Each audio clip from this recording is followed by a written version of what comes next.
This presentation is part of the academic webinar series of the International Center on Nonviolent Conflict. To view a full catalog of our past presentations and for a schedule of our upcoming webinars, please visit nonviolent-conflict.org and click on the Learning and Resources tab. Hello and welcome everyone to the International Center on Nonviolent Conflict academic webinar series. My name is Maciej Bartkowski. I'm the Senior Director at the International Center on Nonviolent Conflict. And today's webinar is Political Defiance in Today's Russia, Its Successes and Challenges, and that webinar will be delivered by Oleg Kozlovsky, who happens to be in Washington, D.C. He's currently a Fulbright visiting scholar at George Washington University. Hi, and thank you for attending the webinar. Can everyone see the first slide? I think everything is working. So let me introduce quickly Oleg. As I said, Oleg is currently a Fulbright visiting researcher at George Washington University, and he's also a PhD candidate in Political Science Department at Higher School of Economics in Moscow, Russia. And he's working currently on his PhD dissertation on influence of Orange Revolution on Russian politics. And Oleg has been intimately involved in the Russian democratic movement, holding key positions at the Vision of Tomorrow's Foundation, Solidarnost movement, Oborona, Yov Group, and the other Russian coalition. He has organized numerous nonviolent protests, civil disobediences, campaigns, online organizing, and civic projects. He has also written about the political situation in Russia for the Washington Post, Al Jazeera, the Huffington Post. For his activism, Oleg has been arrested a number of times and drafted into the Russian army. And his activism spilled over outside the Russian borders into Belarus, where he was eventually declared a persona non grata. So with a great pleasure, I would like to give the virtual platform to Oleg to start his presentation. Thank you, and I want to thank ICNC for holding this webinar and for having me here and for organizing this webinar series. I think it's a fantastic opportunity to share our different experiences with civil movements around the world, and I think these movements do really share a lot in common. I will talk today about the Russian protest movement that made headlines a little more than a year ago after the parliamentary elections of December 2011, but I will start with a brief introduction into its history.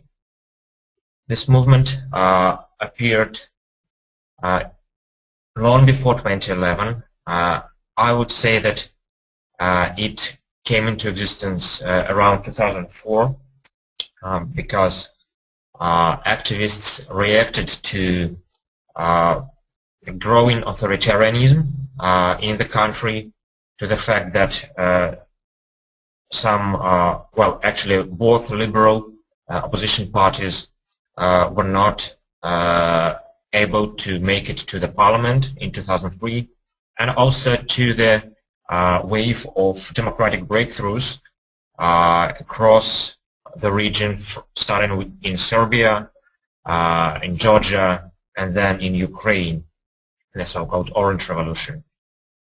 These events inspired activists, many of them young activists, to participate in a protest movement in political defiance for the first time. However, it wasn't easy because the regime controlled all the national media, all coercive powers. They also had some unofficially aligned groups like the infamous Nashi, who would harass the opposition and the broader civil society. and forced these activists to become what we call non-systemic opposition. That is a wing of the movement that has no plays no part in the system, whether it be the government or any semi-governmental bodies, or nor do they expect to play any such role. This wing was opposed to the controllable systemic opposition, which consisted mainly of parliamentary political parties that were allowed to have some seats in the parliament in exchange for the acceptance of the general status quo. And despite the growing disappointment with the results of Vladimir Putin's rule, few people would actually dare to protest in public. For most people, the main problem was not exactly fear of repression, but it was more of an apathy, something that perhaps most authoritarian regimes help proliferate when people may not like the regime, but they consider it either a lesser evil or they consider it something that can't be changed, no matter how hard you try. And over years, the biggest protests that Russia had never managed to gather more than a few thousand participants, whereas the government would usually bring several times the number of policemen. And in this photo, it's me, by the way, in 2007. But it doesn't mean that the civil society wasn't developing. In fact, it did, and it was developing at a very good pace. I would say it was maturing. More people in the general public who wouldn't maybe participate in protests, they began to change their opinion about civil activism in general. It started with charities and volunteerism, when people for the first time began to take interest in this kind of activity. And in this photo you can see volunteers gathering donations and humanitarian aid to victims of natural disaster in the city of Krinsk last summer. But this kind of charity and volunteering movement appeared earlier, and especially in 2010. Then from volunteerism, people slowly evolved into supporting different civil society organizations and campaigns to defend victims of injustice in the country. Usually it wasn't exactly political things. So for instance, people would support a car driver who was accused wrongly of causing a car crash with a governor, but they wouldn't support it from a political point of view, but because it was unjust. But by 2011, politicization of the civil society increased, and it was, of course, the result of coming elections. In December 2011, there were scheduled parliamentary elections, and in March 2012, the presidential. In early 2011, the most famous blogger in Russia, Alexei Navalny, coined a term of United Russia, which is Vladimir Putin's party, being the party of crooks and thieves. As silly as it may sound, this slogan resonated with many people's attitudes and many people's unhappiness about the role United Russia was playing in the country. and this role is akin to maybe the Communist Party in the Soviet times. And so a lot of people would distribute the slogan either in the form of online activism or in the form of stickers, for instance, like the one you can see on this picture. And even when you Googled and entered party in Russian, the first suggestion Google had for you was Party of Crooks and Thieves, which kind of lets us see how important and how widespread this slogan was in the country. But so far that was mostly just online, and what changed this online activism into offline was what happened on September 24, 2011, when Putin, then the Prime Minister, and Dmitry Medvedev, then the President, announced that they would switch places, that Putin would come back as President and Medvedev would step down and become a Prime Minister.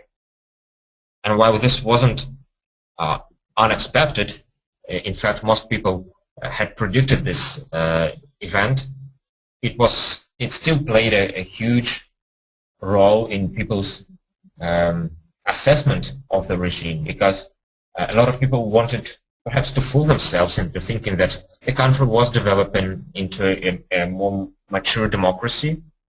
The country would have new leadership eventually, and even if Putin wasn't exactly the most democratic ruler, at least he did step down. He had stepped down in 2008, and probably this page had been turned.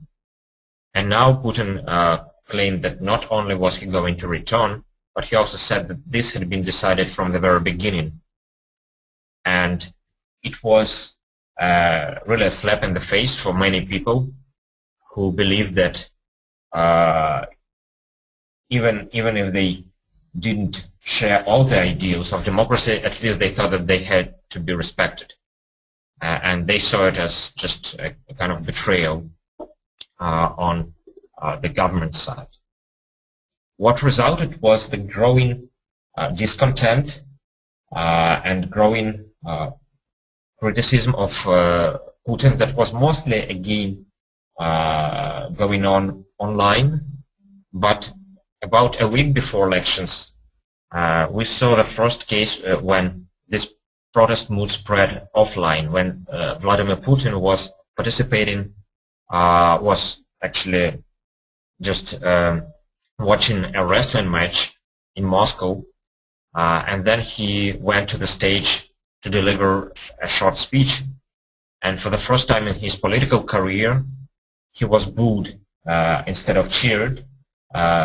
People whistled and demanded that he leave, and it wasn't clear whether they wanted him to leave the stage or to leave the politics. And he was shocked, of course, and never since then did he appear before an unprepared audience, that is, before people who were not especially selected to face him. On December the 4th, parliamentary elections were held, and the results were surprising to many, because United Russia, which had in the past only gained more and more votes, lost 15% points of the votes. And most importantly, it didn't make it to the 50% mark. And it had a huge psychological impact, because if in the past the Kremlin propaganda would say that our critics are just an insignificant minority in the country, and we represent the nation, whether we are right or wrong, you have to recognize it. Now, even the official results said that United Russia was, in fact, supported by only a minority of voters. the other important factor that contributed to the launch of the protest movement was the number of reports of fraud that fraud during the elections that appeared online on the very day of those elections. And they weren't just some brief reports that something had been wrong, but they were often video clips, photos, first-hand accounts of observers who would tell that at this and this polling station this happened, and it means that the elections at this polling station were not free and fair. And the number of such reports grew throughout the day and during the next several days, and it had also a very serious impact on people's perception of these elections. Because in the past, actually the level of fraud was quite similar to what we had in 2011. But the difference was that these reports were usually published days or even weeks later in newspapers as some claims by some non-governmental organizations, and people didn't really pay attention to it. The other difference was that people were already prepared to, or maybe it's better to say that they were not prepared to accept this fraud and accept this behavior, because the civil society, as we discussed earlier, had grown and had evolved over time. On this photo, by the way, you can see these stacks of ballots that were found at one voting booth, which clearly couldn't be put by individual separate voters. They were stuffed into that voting booth, and an observer took a photo and posted it online so that people could see what kind of ballots the electoral commissions were counting. So, unsurprisingly, well, actually surprisingly to the opposition, but quite clearly now, on December the 5th, several thousand people went to protest in Moscow against this fraud, and during the next several days, more and more people went out to protest. Police tried to respond with arrests, and over 1,000 people were arrested during the several days that followed the elections. But at some point, the police realized, or maybe the higher authorities realized, that these arrests were not helping them in any way. Because when you arrest a person, you can't put them to jail for a long time. You have to release them because the jails were full, and then that person will go out again, and also his whole family and his friends will go out to protest again. So after several days of arrests, the government changed its strategy and decided to allow the protests to happen, not to make any more arrests, but to hope that this wave would diminish after time, when people just realize that nothing is happening. So they allowed a protest on December the 10th, and this rally gathered about 50,000 members, 50,000 participants in Moscow. And during the next several months, a few more rallies were held, each gathering more and more participants, growing to about 120,000 in February, despite bitter cold. And it also created the movement in a way, because people were for the first time able to talk to each other, to see each other, and some symbols of the movement became really popular, like white ribbons, or in this photo you can see white air balloons, and the movement was also very vivid in the way they used slogans, many of which were witty. They were playing words, they were humorous, and it was really different, in fact, from what we had seen in the past of the protest movement, which had been very, very serious.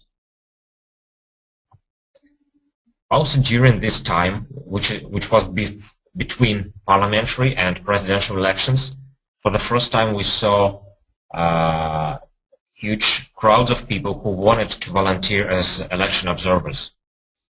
In the past, it had always been a trouble to find somebody to observe elections. Usually political parties were doing that, and they had to hire students or some unemployed people who would be really unmotivated to observe or to find any irregularities. But in 2011 everything changed, and several thousand people in Moscow alone volunteered to observe elections. They were prepared to stand in long lines to register as observers. They were prepared to go through extensive trainings and seminars like one that's on this picture on this slide. And every polling station in Moscow was covered several times over with independent and very well motivated observers, which helped stop at least some of the violations. The movement published its 5 demands in December, and these demands included immediate release of political prisoners, nullification of results of the parliamentary elections, removal of the existing chief of the Central Electoral Commission, investigation of reports of fraud and punishment for those who organized and conducted this fraud, registration of opposition parties, and also liberalization of the electoral and party laws, and also holding new elections to the parliament free and fair. How the regime reacted was very interesting. Their first reaction was panic and confusion. They, like I said earlier, they first started to arrest people. Then they decided to let these people protest peacefully in the way they liked. At the same time, they tried to organize their own rallies, which was very unsuccessful. On this photo, you can see a rally that United Russia organized in their own support. Just 2 days after 50,000 people went to the Bolotnaya Square in Moscow to protest elections, 2,000 or 3,000 people went to another square in Moscow to support United Russia. And it turned out that many of these people were either paid or bussed from other cities. So instead of demonstrating the strength of the government, it demonstrated its inability to respond in any way to the opposition. They also did some small concessions, mostly symbolic. For instance, Putin proposed to install web cameras on all several hundred thousand, I think about 50,000 polling stations in Russia, so that everyone could see how transparent the elections were. Dmitry Medvedev proposed a political reform, the most important part of which was the actual registration of opposition parties. It was, in fact, the only condition, the only demand of the opposition that was met. And indeed now we have dozens of opposition parties, while just a year ago we had only 7. And at the same time, the government tried to do something about this protest movement by stopping it. Putin used different derogatory terms to embarrass the movement. He compared the white ribbons they were carrying with condoms, and the propaganda machine of the regime was also working full throttle to discredit the movement. By February 2012, the regime regained most of its self-confidence that it had lost before. They managed to organize several, actually 2 large rallies in their support, like the one you can see at this picture, which were approximately the same size as the opposition rallies. Although these rallies were organized in the same strange ways by paying people or forcing workers, employees of government-owned companies to attend these rallies, or by busing people from other cities to Moscow.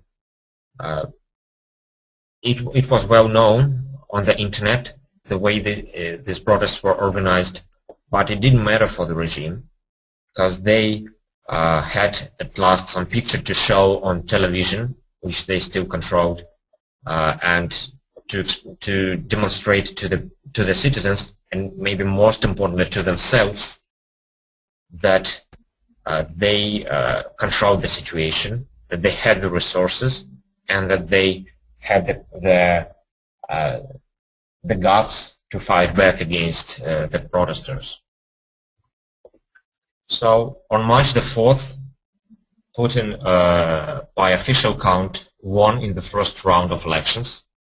He received fewer votes than in any elections of the previous decade, but he still was undoubtedly the first candidate, the one who received most votes.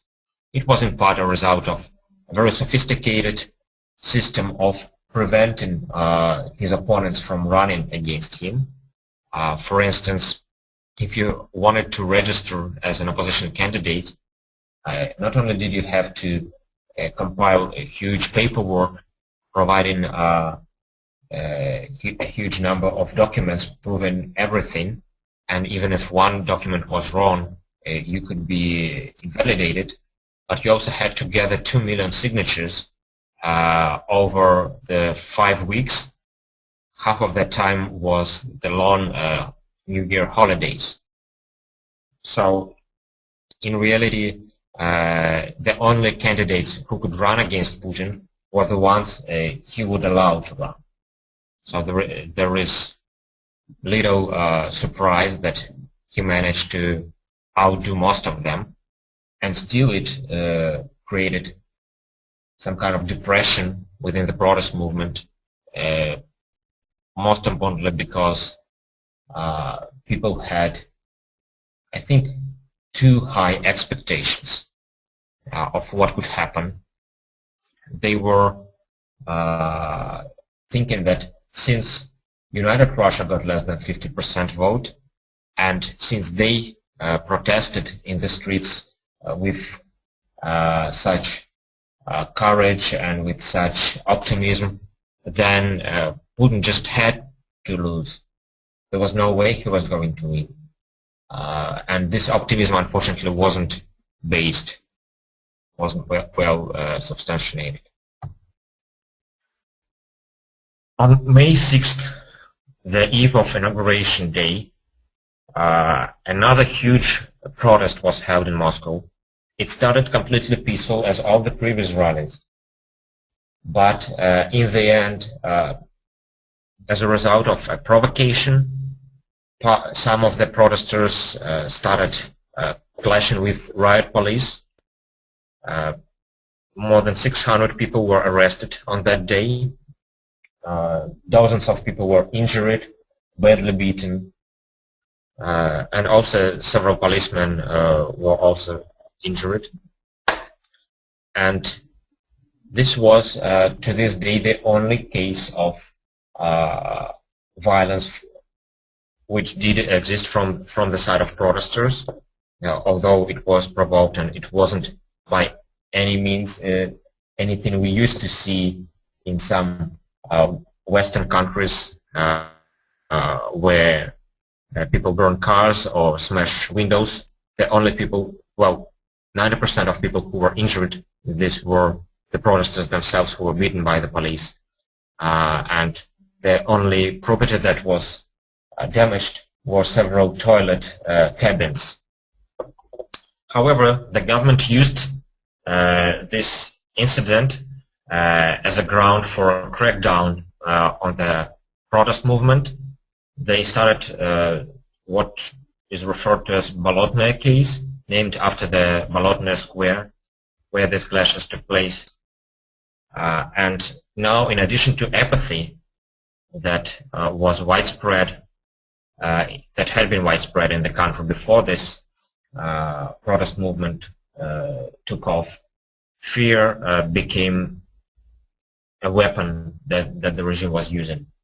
They began arresting activists, and it looks like specifically they tried to demonstrate that it's not just leaders or not just ordinary activists that they arrest. The arrests are quite random, so they include young girls like the one in this photo who is now facing several years in prison and is now under house arrest, to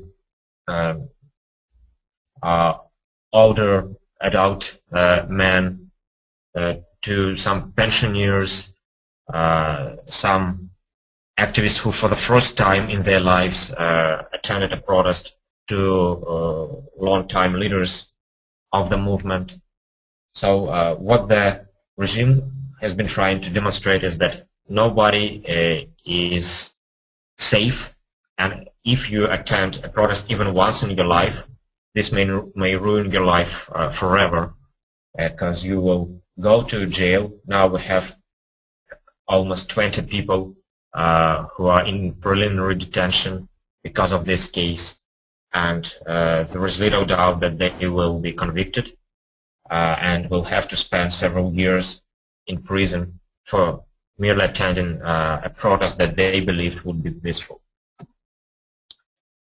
In addition to these cases, there are several others. The most known among them is the Pussy Riot case.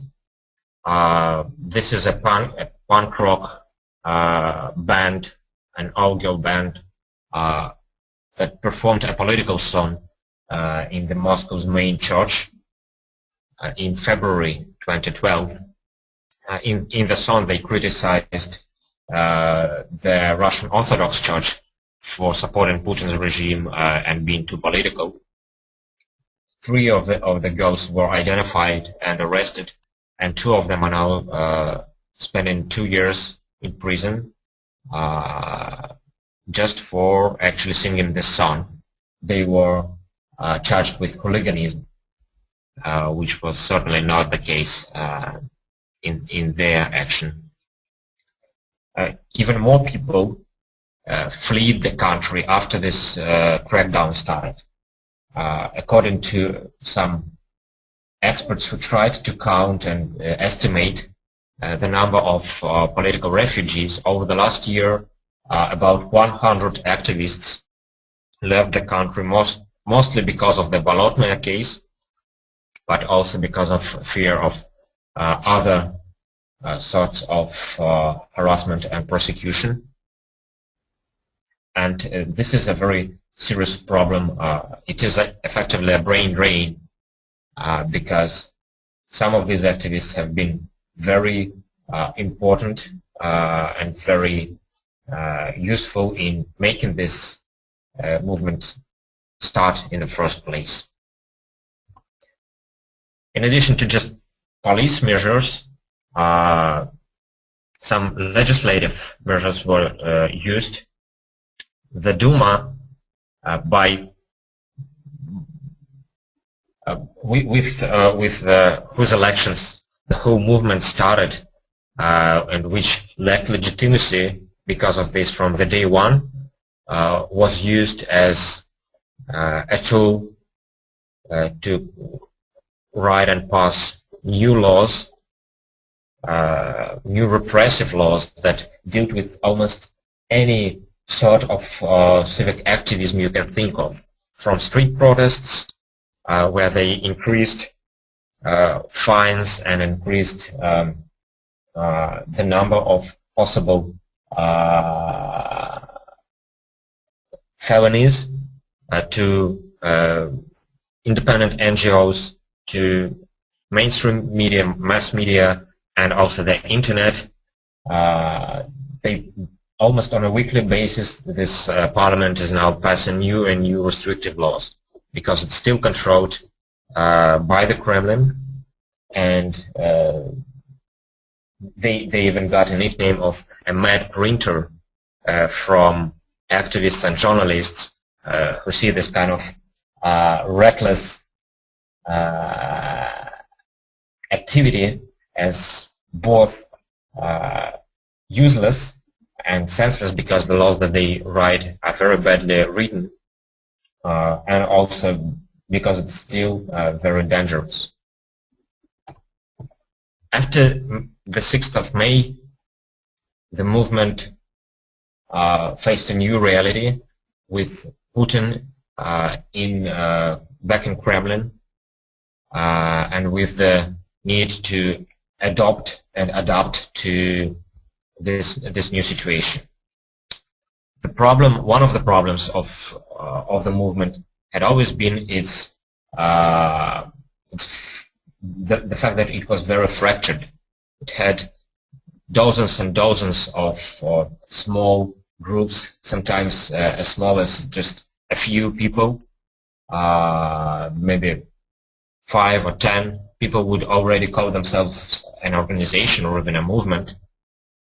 And they were very different, and nobody wanted to accept that they are smaller than the others.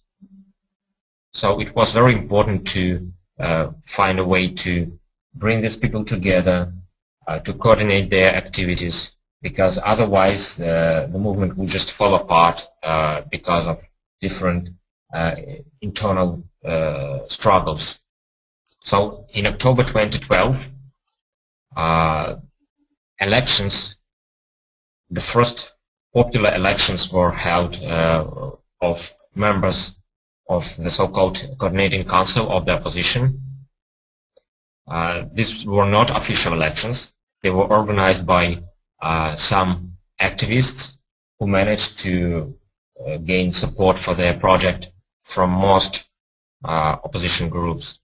These elections were held at the same time online and offline. And on this photo you can see a queue of voters who wanted to vote for the Coordinating Council offline in Moscow.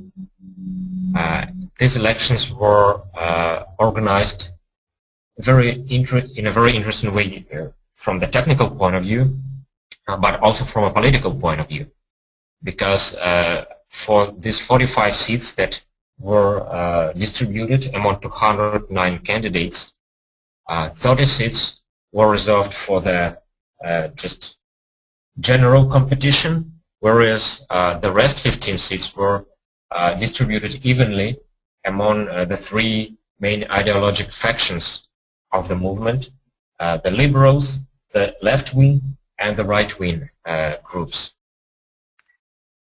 in order to ensure that nobody would be underrepresented. So more than 80,000 citizens voted in these elections. Most of them voted online, but some also did it offline, and elected these representatives. However, just electing them doesn't mean that these people will be effective or efficient. And now the Coordinating Council is struggling to follow a coherent strategy to overcome its internal conflicts, and also to find a balance between the level of centralization, the level of authority it wants against the spontaneous activism that had been the driving force behind the movement in the past. The other problem that the movement experiences is the fact that most activism is only happening in Moscow and to a lesser degree in St. Petersburg, the country's biggest cities. And it's very important to attract people from the other regions of the country to the movement. This attempt started back a year ago when in April 2012 hundreds of activists from Moscow and other cities came to the town of Astrakhan on Volga River to support their mayor candidate, a guy who, as it is believed, had won the mayoral elections but had them then stolen from him. These activists who came for a few days to the city organized a protest which was attended by several thousand locals, and it was the biggest protest in the city during its perhaps 1,000 years history. But the problem was, after the activists went back to their hometowns, the locals couldn't keep the same scale and the same pace of the movement, and eventually the movement in the town returned to its original hibernatic state. And the guy who was demanding that the elections be held again, he lost his case. Other attempts included similar visits, but of a less extent, to the town of Gagarin, where people just talked to locals, distributed leaflets or stickers, and tried to make one particular town aware of the existence of the protest movement and its demands. But it's very difficult to assess how successful they were. Yet another attempt to go beyond Moscow was the mayoral elections in the city of Khimki, where a famous activist, one of the leading activists, Evgenia Chirikova, who is an environmentalist, ran for the post of the mayor. She lost these elections. She finished second, and the elections were held by the officially supported candidate.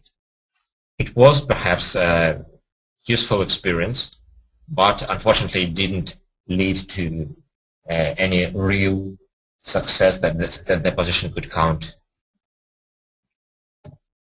And the last but not least challenge that the protest movement has is employing new tactics that are not only more fun than the usual rallies and marches, but that are also that fit better with the present situation.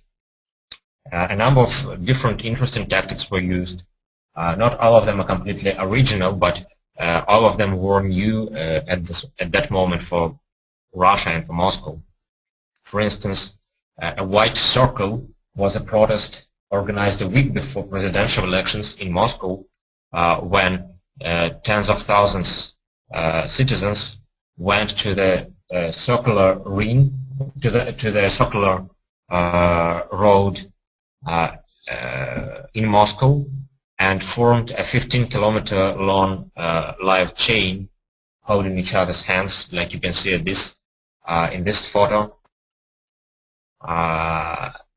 And this symbolic ring was enclosing the center of Moscow, and it could remind some of us of similar protests that were held in the Baltic states in 1989 and 1990 during the so-called Singing Revolution.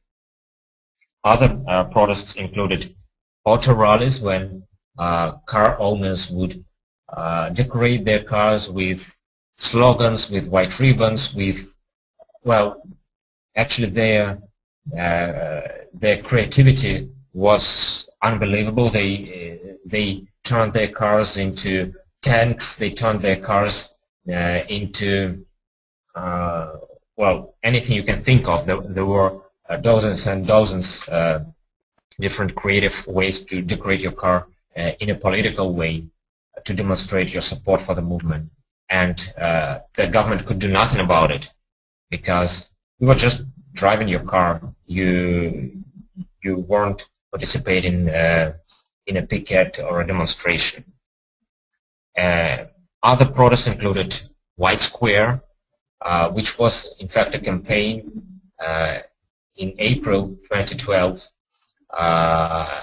to symbolically occupy the Red Square of Moscow, which is the most central and almost a sacred place in the capital next to the Kremlin. And the government was for some reason so afraid that people wearing white ribbons would enter that square that they would block it for several days when they expected some actions like that.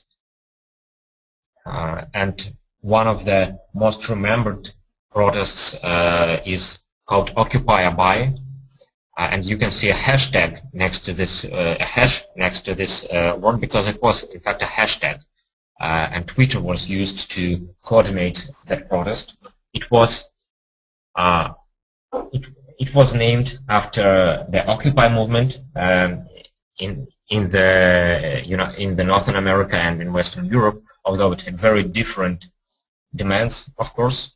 And after a Kazakh poet whose memorial happened to be at the place where this protest started, people would just gather at certain squares in Moscow, talk to each other, organize lectures or film screenings or stuff like that.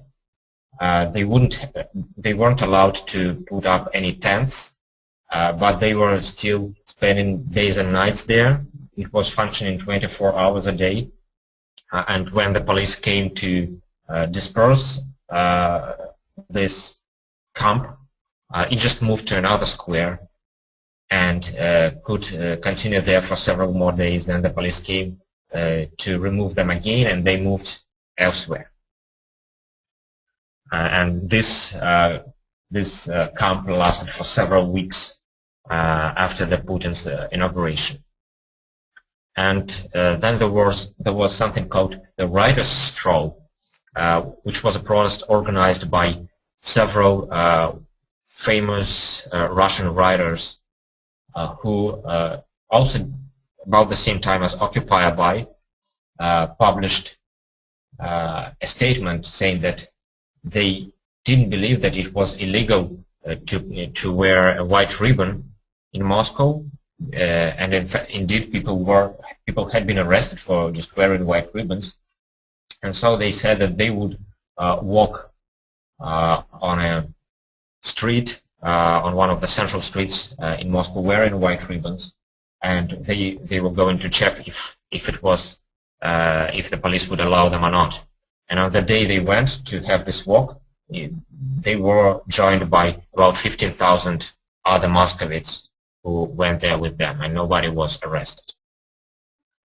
So this was a very brief description of the movement that we have in Russia, and I hope that it was useful for you, and I'm waiting for your questions. You can also send these questions to me by email or connect with me on Facebook or Twitter.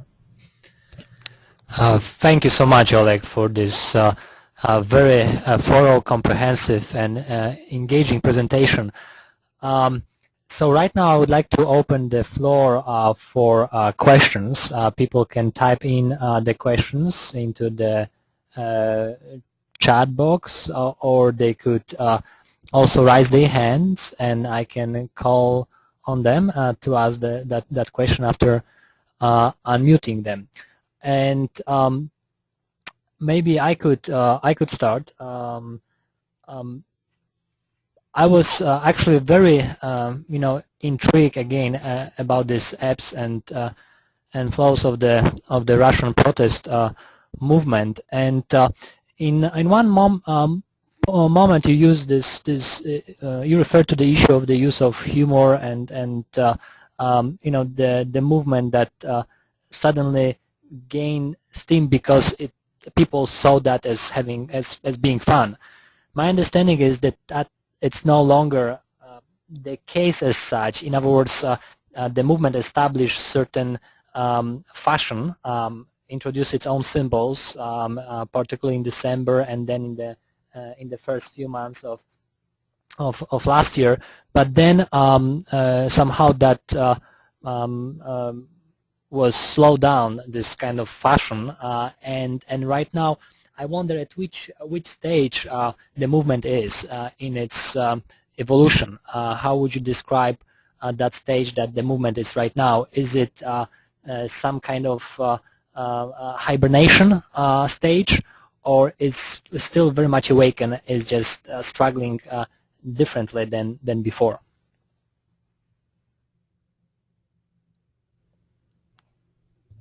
Thank you.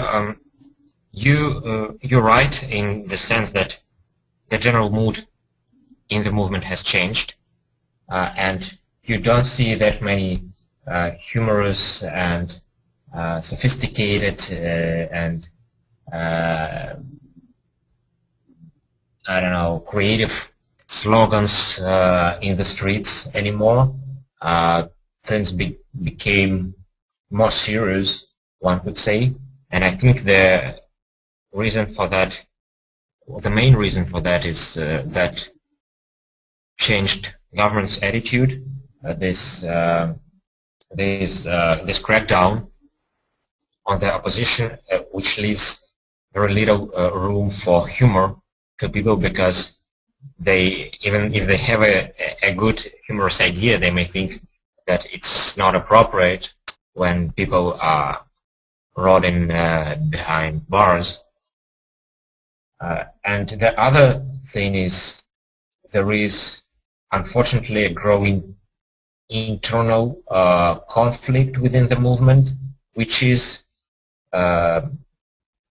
which you could expect, in fact, because almost every social movement, if it can't achieve its goals very soon, it arrives at some kind of internal crisis, because people begin to discuss who is responsible for lack of success, who is to blame, and this is unfortunately very much the case with this movement as well.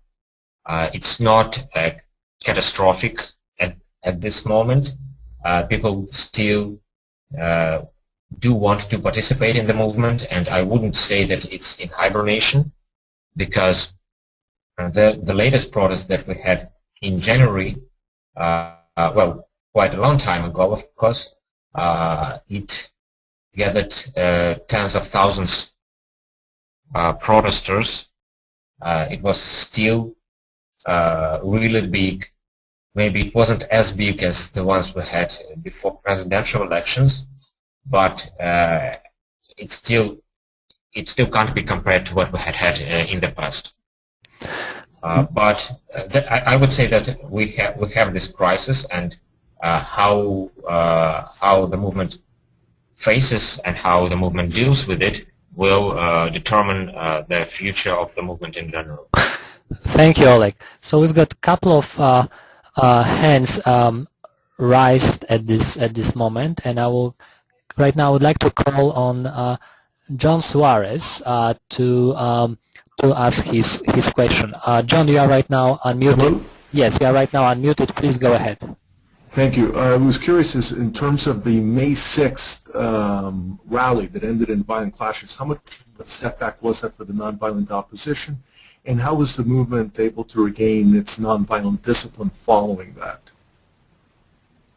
Thanks. An excellent question, and a very important question as well, because this is still very much discussed within the movement and beyond it. My opinion is that the damage, the political damage that clash had was very serious, because as you could expect, as has been predicted many times, this was used by the regime to portray the movement as a group of violent hooligans who don't have any responsibility for the country, who just want to clash with the police, who are dangerous to the general public, and the regime, in this sense, defends citizens from these dangerous extremists. This is what perhaps any regime, any authoritarian regime in the world would do, and they did it.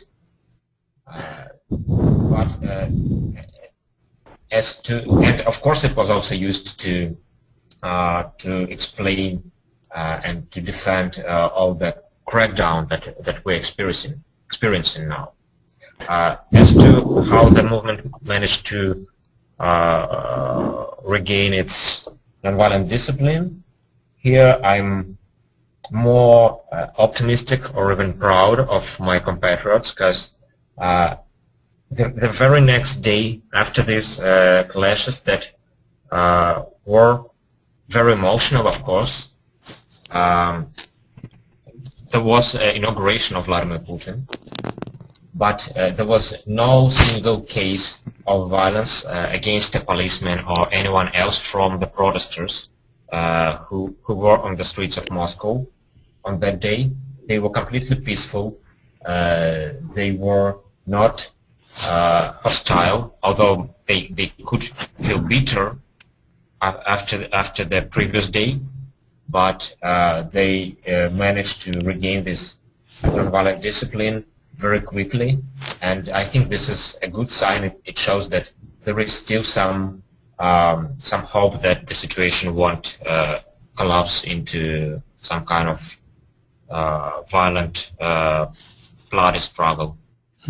Thank you, Oleg. The next question will come from Valeria Sperling, and I'm unmuting right now, Valeria. Valeria, do you hear me? You can ask your question. Okay, great. Thank you very much, Oleg. It's great to hear your voice. It's Valerie Sperling from Clark. My question is about the small groups like Oborona in the context of the big demonstrations. So, in other words, starting in December 2011, you have these enormous protests. And I'm wondering, what effect does that have, or how does it change the role of the small direct action civil disobedience groups like Oborona? It had a dramatic effect, and it really changed the game completely, because on one hand these groups ceased to play any significant role because they were really small. They had dozens, at most a couple hundred activists across the country, and this is just a drop in the ocean when you compare it to hundreds, thousands that participate in the movement now. At the same time, these activists were often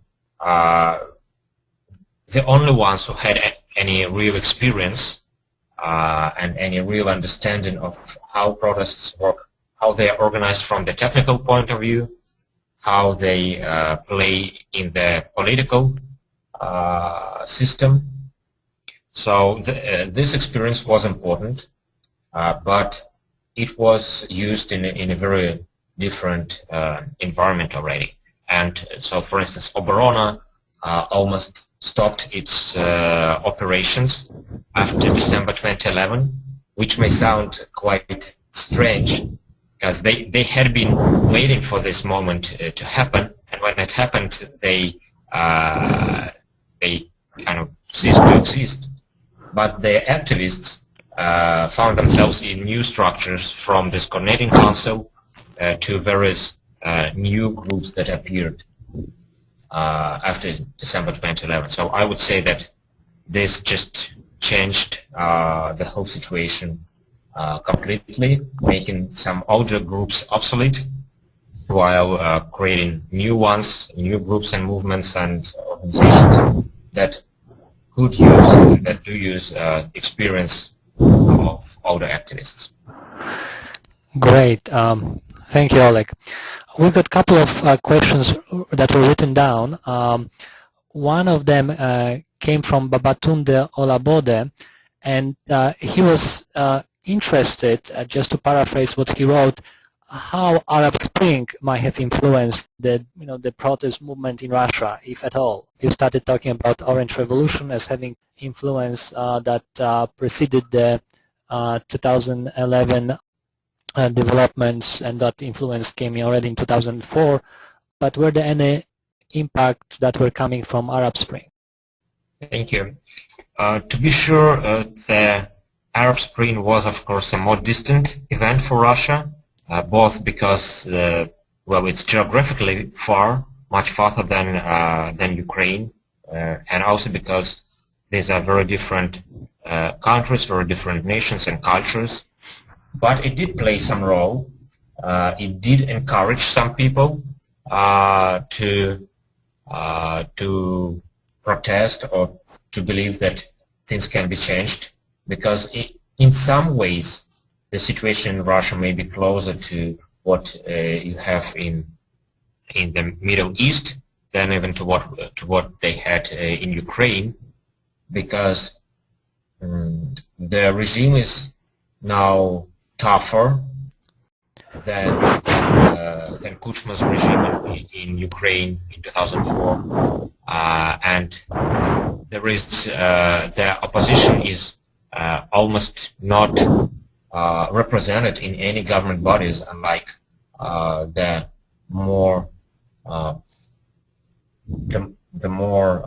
better represented opposition groups in Eastern Europe. You could occasionally see explicit references to the Arab Spring. For instance, it's interesting to see that some Russian nationalists used a slogan, Mubarak, Gaddafi, Putin. At one of the protests, they had a huge banner with these names. So they explicitly invoked Arab Spring and predicted for Putin the same fate that the two Middle Eastern dictators had faced. Thank you, Oleg. Another question comes from Elena, which actually touches upon the latter part of your answer regarding the kind of the outcomes of the movement or the protest movement, and she's saying, and she's writing, I would like to ask you to talk about your own personal estimations of the outcomes of the protest movement in Russia. Do you consider that as the movement goes stronger, there's also more hope for the situation to change, or do you see it rather improbable, I assume, for that movement to become stronger and bring about the change in the near future? So the question is really about about your predictions in the next year or two, perhaps. Thank you. In general, I'm an optimist. I think that the process, the most important process that we have, is this maturing of the civil society that I mentioned in the first part of my presentation, when people eventually, gradually realize that they do have responsibility and they can and must do something to change the situation in the country to the better. I think this process is unstoppable, and it will continue, and with all the bumps and problems on the way, we will have a broader support for political change in the country. At the same time, it's not enough to just have a lot of unhappy people to actually go through a political change. You have to have a certain set of, you have to have stars aligned in a certain way so that the movement may regain its impulse. And I think that over the next several years we will have two processes. One is perhaps the street activities will not grow, will probably become smaller in scale and more seldom, and we won't see the same huge rallies that we saw a year ago. But at the same time, the quiet underground growth of the support for the movement will continue, and it will. We will just have to wait for a certain point when the movement is strong enough and the regime either makes a mistake or just happens to enter a situation when the movement will become that vocal and outspoken again. If we compare it again to the Arab Spring, it took decades for those regimes to reach a point when people went out en masse to protest against them, but it only took them several weeks.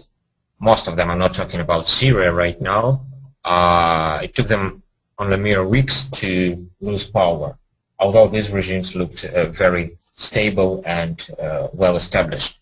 I think it's pretty much the same situation in Russia, and you don't know when this situation becomes favorable. You just have to prepare for that moment. Great, Oleg. Thank you. After a year, we'll revisit that answer and see how whether it was indeed match the developments on the ground. It's always very difficult to predict those things. Now we don't have much time left, and so I will read just one more question, and the rest of the questions I will mail to you, so you can then respond directly to the people that ask those questions. It's Karen Olson who is asking the question: can you please comment on the current harassments of NGOs in Russia through a series of checks by authorities, and on the campaign to blame unrest on the so-called foreign agents? What tools the opposition use to fight these tactics? And I also referred to the closing down of USAID and NDI and IRI in Russia. Yeah, it's a very worrying development. It started almost immediately after Putin's inauguration with this mad printer of the parliament, authoring several laws that would restrict activities of non-governmental organizations, mostly the ones that receive foreign funding, but not just them. And the problem is there is almost no alternative for human rights organizations in Russia to foreign funding, because local donors are very much afraid to fund anything that is not in favor of the authorities. So what we have right now on hands is numerous checks and searches in offices of dozens of human rights organizations. I think it's more than 80 over the last several days, and probably even more to come. And more and more laws will probably be enforced in the future or passed in the future to further restrict this work. What's good, however, is that I don't see that activists are ready to give up their work because of this harassment. I see that they are looking for ways to continue to work even under these circumstances. And what I predict will happen is these groups will become more and more sophisticated in finding different loopholes in the laws or finding ways to circumvent them and still continue to work despite this pressure. Thank you, Oleg. So with that answer, we will conclude our webinar. But I would like to ask you, Oleg, whether you have any final thoughts that you would like to express before we will end the webinar. Well, my research now is about how the Orange Revolution influenced Russian politics. So this is perhaps why I invoked it several times. And what I keep discovering and I keep being surprised by it is how similar, in fact, many countries and many, especially authoritarian countries are, and how similar problems they have and how similar the problems that movements have around the world. So I think that it's especially useful to be able to share this experience in the international audience like this one. So thank you for that. Thank you, Oleg, and thank you everyone for joining us. Have a good day.